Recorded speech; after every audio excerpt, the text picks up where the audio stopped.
Presiden Prabowo Subianto kembali mengadakan retret Kabinet Merah Putih hari ini di Hambalang, Kabupaten Bogor, Jawa Barat. Rencananya retret digelar dalam 1 hari.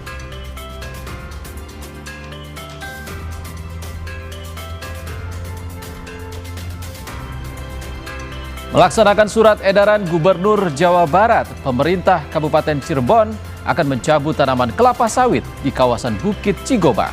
Kelapa sawit akan diganti dengan mangga ginju.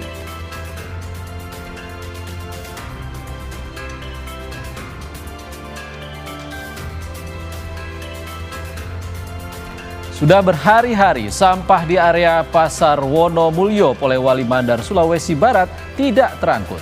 Tumpukan sampah menimbulkan bau menyengat dan air lindi meluber ke area pedagang.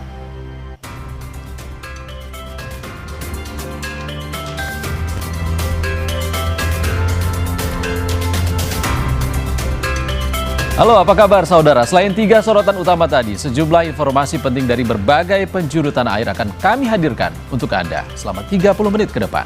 Saya Ihsan Sitorus, inilah Indonesia Update selengkapnya.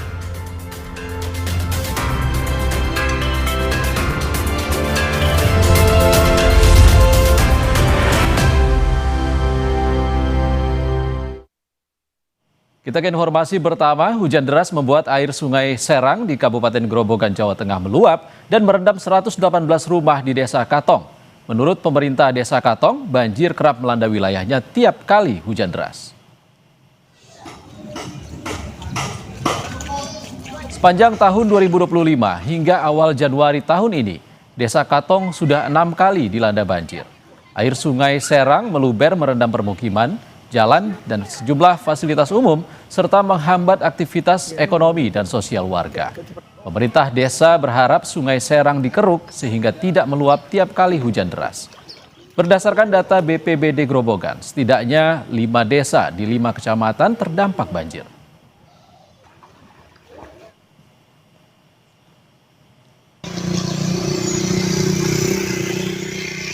Luapan Sungai Serang juga merendam SD Negeri 1 Cingkrong di Kecamatan Purwodadi, Grobogan. Untuk sementara, kegiatan belajar mengajar diliburkan lantaran banjir masih menggenangi halaman sekolah setinggi 30 cm. Menurut kepala sekolah, banjir terjadi akibat posisi sekolah yang berada di kontur cekungan dan dekat dengan aliran Sungai Serang. Orang tua siswa berharap banjir dapat segera surut agar aktivitas belajar anak tidak terganggu.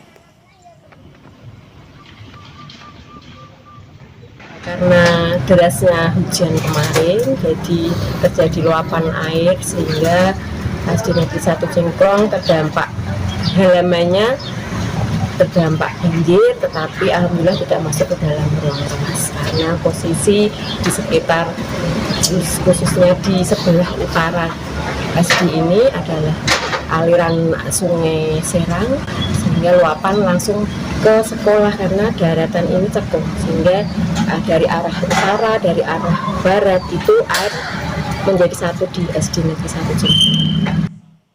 Kita bergeser ke Sulawesi, saudara. Hari kedua pasca banjir bandang di Pulau Siau, Kabupaten Kepulauan Sitaro, Sulawesi Utara, pemerintah setempat dibantu TNI Polri fokus pencarian korban dan pembersihan material banjir.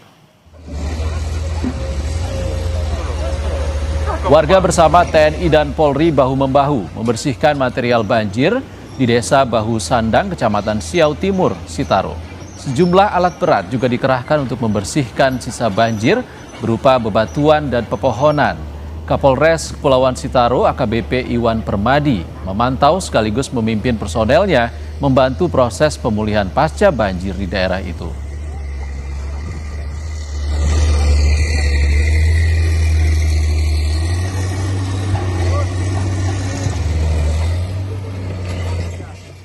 Kita ke sorotan lain, Presiden Prabowo Subianto akan kembali mengadakan retret Kabinet Merah Putih hari ini di Hambalang, Kabupaten Bogor, Jawa Barat.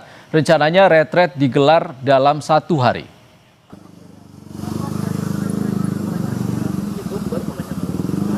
Pengamanan terlihat di pintu masuk kediaman pribadi Prabowo. Jelang pelaksanaan retret Kabinet Merah Putih hari ini, sejumlah persiapan telah dilakukan, diantaranya menyiapkan kendaraan yang akan digunakan untuk ke lokasi pusat pelaksanaan retret. Retret dijadwalkan mulai pukul 2 siang. Retret nantinya akan membahas pemulihan dan percepatan rekonstruksi dan rehabilitasi bencana di Sumatera dan banjir bandang di Kepulauan Sitaru.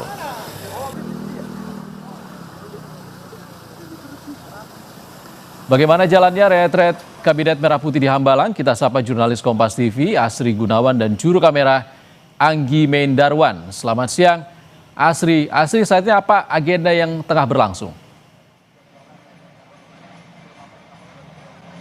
Ya, Isan, agenda retret telah berlangsung sejak pukul 14 waktu Indonesia Barat, diawali dengan taklimat awal tahun atau penyampaian dan arahan langsung dari Presiden Prabowo Subianto terhadap jajaran menteri, wakil menteri, kepala badan, wakil kepala badan, serta kepala atau pejabat tinggi di instansi negeri lainnya yang hadir dalam retret di Hambalang. Tadi disampaikan beberapa poin oleh Presiden Prabowo Subianto, utamanya soal evaluasi kinerja selama setahun awal masa pemerintahan di tahun 2025, kemudian juga memahami bagaimana kondisi bangsa di tengah konflik global, lalu merumuskan kira-kira langkah apa saja yang akan diambil, kemudian kira-kira target apa saja yang akan dibidik, serta yang tidak kalah penting adalah bagaimana kemudian merumuskan strategi percepatan pemulihan penanganan bencana di provinsi-provinsi yang terdampak bencana. Presiden Prabowo Subianto juga berdasarkan pengamatan dan juga yang saya cermati, Ihsan dan saudara, tadi memberikan apresiasi kepada para menteri dan seluruh jajaran Kabinet Merah Putih atas kinerja selama setahun ke belakang. Presiden Prabowo Subianto juga mencoba untuk membangkitkan semangat para menteri, wakil menteri, kepala badan, wakil kepala badan, serta kepala badan atau instansi negeri lainnya untuk kemudian bisa terus bekerja untuk rakyat selama tahun 2026. Tadi juga disampaikan mengenai transformasi bangsa dengan kemudian menekankan kemandirian nasional di tengah dinamika dan juga konflik global. Tadi Presiden Prabowo Subianto juga menyampaikan pencapaian pemerintah dalam setahun ke belakang. Misalnya swasembada pangan, yang mana Presiden Prabowo Subianto menyebutkan bahwa di tahun 2025 Indonesia berhasil swasembada beras atau tidak impor beras. Kemudian Prabowo Subianto juga menyampaikan terkait dengan swasembada energi serta pencapaian makan bergizi gratis atau program makan bergizi gratis yang mana sudah ada 55 juta penerima manfaat yang telah menerima manfaat MBG dalam keseluruhan target 82,9 juta penerima manfaat yang harus kemudian dicapai oleh pemerintah. Presiden Prabowo Subianto juga terus-menerus menekankan bahwa bangsa kita perlu mandiri, bangsa kita tidak boleh tergantung atau bergantung kepada asing begitu untuk kemudian bisa mandiri dalam suasana energi dan juga pangan di tengah konflik yang terjadi di global begitu. Nah, agenda retret ini setelah adanya arahan dari Presiden Prabowo Subianto tadi lalu ditutup begitu ataupun juga agenda retretnya digelar secara tertutup, dan kalau berdasarkan informasi yang kami dapatkan jadwalnya adalah setelah arahan Presiden nanti akan dilanjutkan dengan pemaparan dari menteri ataupun juga kepala badan. Informasi yang kami peroleh nantinya yang akan melakukan pemaparan adalah Menteri Koordinator Bidang Perekonomian Airlangga Hartarto, kemudian Menteri Keuangan Purbaya Yudi Sadewa, lalu dilanjutkan juga dengan Kepala Badan Gizi Nasional Deden Hindayana, Kepala Danantara Rosan Roslani, kemudian Menko Pangan Zulkifli Hasan, Menteri Pertanian Andi Amran Sulaiman, Menteri Kelautan dan Perikanan Sakti Wahyu Trenggono, Menteri Sosial Saifullah Yusuf, Menteri SDM Bahlil Hadalia, kemudian Menteri Luar Negeri Sugiono. Lalu selain dari jajaran menteri ataupun juga kepala badan yang nantinya akan menyampaikan pemaparan, rencananya adalah Kapolri Jenderal Listio Sigit Prabowo dan juga Jaksa Agung Sanitiar Burhanuddin. Artinya nantinya pemaparan ini terkait dengan program prioritas pemerintah, terkait dengan juga apa capaiannya, apa kendalanya, evaluasinya seperti apa, dan tentu saja ini terkait dengan 17 program prioritas pemerintah dan juga 8 astra-cita Presiden Prabowo Subianto, Wakil Presiden Gibran Rakabuming Raka yang harus dicapai oleh jajaran menteri maupun juga kepala badan maupun kepala institusi lainnya untuk kemudian bisa mencapai target-target yang diarahkan oleh Presiden Prabowo Subianto di tahun ini, di tahun 2026. Sementara demikian, Ihsan, kembali ke Anda di studio. Jurnalis Kompas TV Asri Gunawan langsung dari Hambalang, Kabupaten Bogor, Jawa Barat. Terima kasih, Asri. Saudara, Presiden Prabowo Subianto menyebut retret Kabinet Merah Putih hari ini digelar untuk membahas percepatan penanganan bencana di sejumlah daerah di tanah air. Presiden optimistis Indonesia bisa menangani bencana. Saya kumpulkan adalah Pertama, untuk kita evaluasi kerja kita tahun lalu. Selanjutnya kita memahami kondisi bangsa kita di tengah dinamika dan gejolak dunia. Dan selanjutnya kita melihat ke depan tahun ini, langkah-langkah apa yang harus kita laksanakan, sasaran-sasaran apa yang harus kita capai. Saudara-saudara sekalian, kita memahami bahwa kondisi bangsa kita penuh dengan tantangan dan cobaan. Yang terakhir tentunya kita memahami benar bencana-bencana yang terjadi di 3 provinsi di Aceh, tapi juga di beberapa tempat-tempat lain. Di Jawa Barat, juga di Jawa Timur, di Jawa Tengah, di beberapa tempat lain. Jadi saudara-saudara, kita hadapi itu,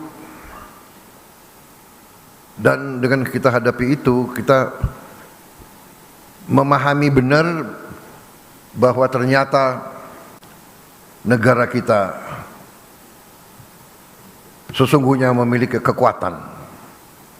Negara kita telah mampu dan terus-menerus membuktikan kepada rakyat kita dan sesungguhnya kepada diri kita sendiri, kepada elit kita, bahwa negara kesatuan Republik Indonesia punya kekuatan. Kita memahami itu dan kita terus telah membuktikan itu di tahun 2025 dan akan kita buktikan di tahun 2026 ini. Saudara, melaksanakan surat edaran Gubernur Jawa Barat, pemerintah Kabupaten Cirebon akan mencabut semua tanaman kelapa sawit dan menggantinya dengan mangga gincu. Selengkapnya usai jeda di Indonesia Update.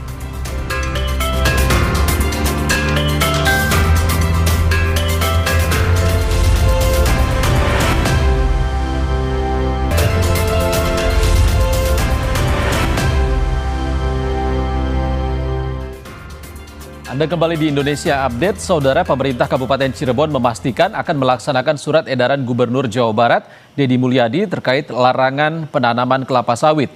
Pemkab Cirebon akan mencabut tanaman sawit di kawasan Bukit Cigobang, Kecamatan Pasaleman, dan menggantinya dengan tanaman mangga gincu.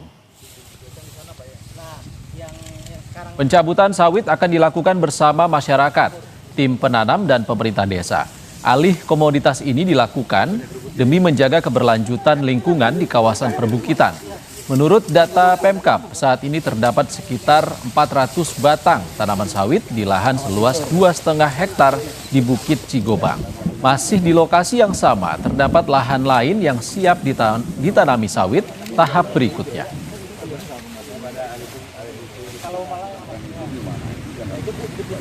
Jadi ini baru perencanaan 2,5 hektar ya. Hektar setengah 400 batang. Saya ninjau di sini masih kecil ya. Maka dengan adanya edaran Pak Gubernur, kami dari Kabupaten Cirebon akan mendukung. Bahkan kami kepada petaninya mangga akan diganti untuk tanaman-tanaman yang lainnya, misalkan di Cirebon ini mangga, kalau di Pasaleman cocoknya misalkan mangga gincu. Kami dari pemerintah akan membantu masyarakat itu. Artinya menyiapkan bibit itu? Menyiapkan bibit itu untuk mengganti sawit ini. Nanti ini sawitnya diapain, Pak? Ya sawitnya ya dicabut gitu.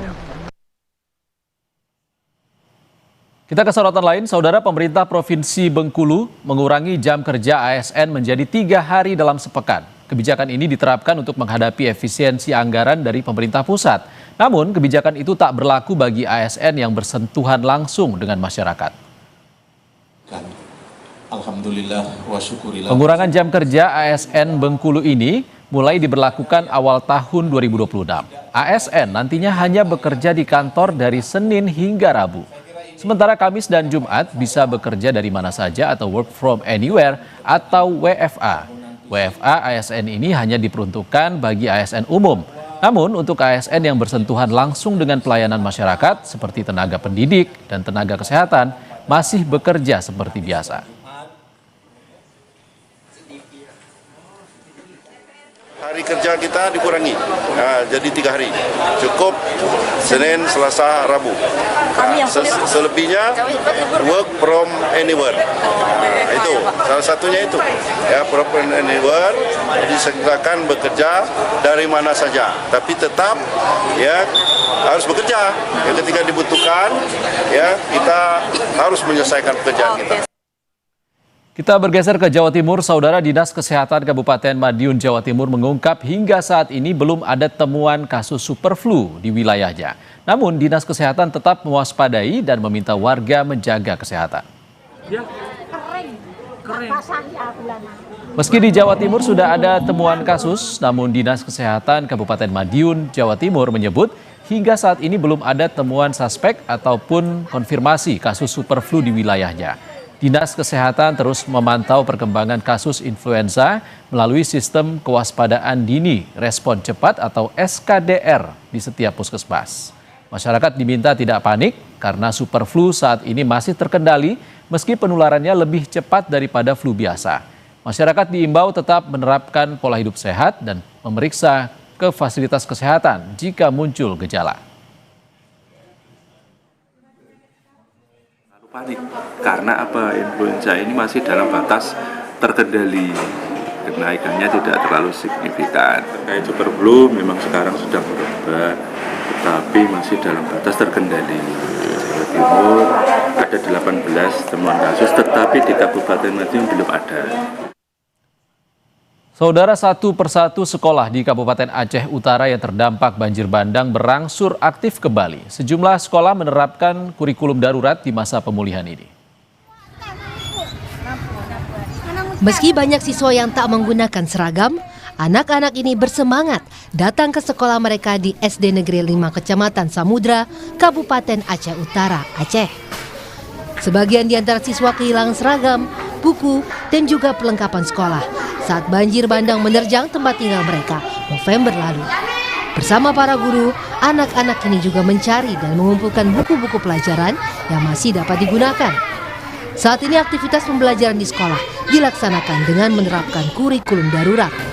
Selain materi pelajaran, guru juga memberikan pendampingan dan pemulihan psikologis agar para siswa dapat kembali bersemangat pasca bencana. Alhamdulillah untuk ruang kelas semuanya sudah bersih, tapi untuk halaman masih belum steril. Cuman kami kan untuk saat ini kami menggunakan kurikulum darurat, yaitu tidak belajar sepenuhnya. Gimana itu belajar kurikulum darurat, Bu? Maksudnya tidak belajar pelajaran sepenuhnya seperti biasa. Jadi anak-anak lebih ke trauma healing. Tetap ini berinteraksi dengan siswa, ya? Iya, tetap. Akibat banjir bandang, seluruh peralatan elektronik serta perlengkapan mengajar di sekolah mengalami kerusakan berat hingga tidak dapat digunakan. Namun demikian, pihak sekolah tetap berupaya memaksimalkan proses pembelajaran yang disesuaikan dengan kondisi saat ini. Zikri Maulana, Kompas TV, Aceh Utara, Aceh. Kita ke kabar lain, kebakaran hebat melanda kawasan Pelabuhan Nusantara Raha, Kabupaten Muna, Sulawesi Tenggara. 20 unit kios milik warga ludes terbakar dalam waktu singkat. Kasihan ya Allah. Kebakaran terjadi pada Senin pagi, diduga disebabkan kompor di salah satu kios yang kemudian membesar akibat tiupan angin kencang dan material kios yang mudah terbakar. Dalam hitungan menit, api langsung melalap jajaran kios yang berada di kawasan pelabuhan. Warga dan pengunjung panik, sebagian berusaha menyelamatkan barang dagangan seadanya. Petugas damkar dibantu personel Polsek kawasan Pelabuhan Nusantara Raha dan Polres Muna yang datang tak lama kemudian berjibaku memadamkan api. Namun seluruh kios sudah rata dengan tanah dan tidak dapat diselamatkan. Tidak ada korban jiwa dalam peristiwa ini. Polisi mengimbau pedagang bijak ketika menggunakan kompor dan peralatan listrik, terutama di kawasan padat bangunan. Astagfirullahaladzim.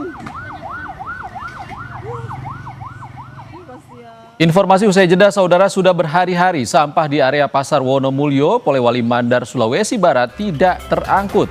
Tumpukan sampah menimbulkan bau menyengat dan air lindi meluber ke area pedagang.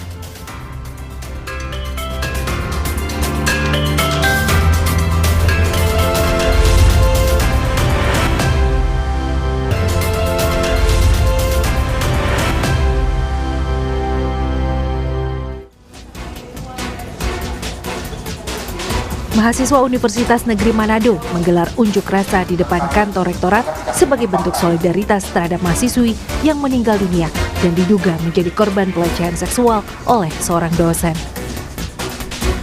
Dalam aksi itu, mahasiswa mendesak pihak kampus mempercepat penanganan kasus dugaan kekerasan seksual serta memberikan perlindungan bagi seluruh mahasiswa. Saat ini, kasus dugaan kekerasan seksual telah ditangani universitas bersama kepolisian, Dinas Perlindungan Perempuan dan Anak, hingga Inspektorat Kementerian Pendidikan Tinggi.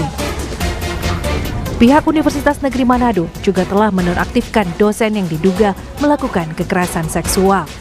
Dugaan kekerasan seksual mencuat setelah beredar surat yang diduga ditulis korban sebelum ditemukan meninggal. Surat itu berisi laporan dan kronologi dugaan kekerasan seksual yang dialaminya. Korban ditemukan meninggal di indekosnya di Kota Tomohon pada 31 Desember 2025. Untuk kepentingan penyelidikan, jenazah korban telah diotopsi dan kasus ini dalam proses penyelidikan Polda Sulawesi Utara.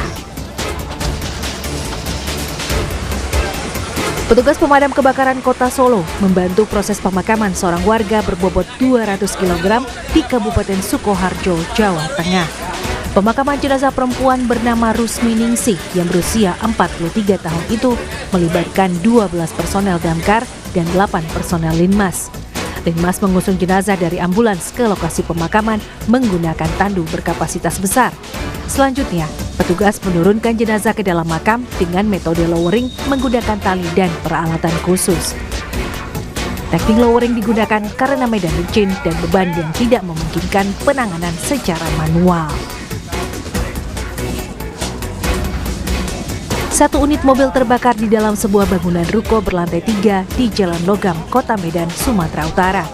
Peristiwa itu membuat warga panik karena asap tebal keluar dari dalam ruko. Warga kemudian melapor ke kepala lingkungan setempat. Warga juga menghubungi pemilik ruko karena diketahui tidak ada orang di dalam bangunan itu. Warga sempat berupaya memadamkan menggunakan alat pemadam api ringan, namun api terlanjur membesar. Tidak berselang lama, 5 unit mobil pemadam kebakaran tiba di lokasi. Api berhasil dipadamkan dan tidak sempat merembet ke bangunan lain di sekitarnya. Penyebab kebakaran kini dalam penyelidikan Polsek Medan Area. Saudara, usai libur Nataru, sampah menumpuk di area Pasar Wonomulyo, Polewali Mandar. Warga mengeluhkan bau yang menyengat karena sampah tidak terangkut selama berhari-hari. Menurut warga, sebagian besar sampah merupakan limbah rumah tangga dari berbagai wilayah. Bahkan ada warga dari luar kecamatan yang membuang sampah di area pasar. Sampah menumpuk dalam kantong plastik dan karung dengan volume mencapai 6 kontainer.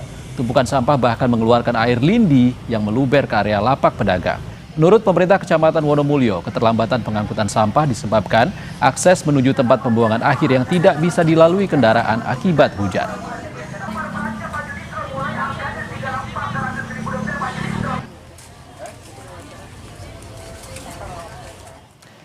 Kami tutup Indonesia Update edisi kali ini, saudara. Saya Ihsan Sitorus pamit. Sehat selalu. Sampai jumpa.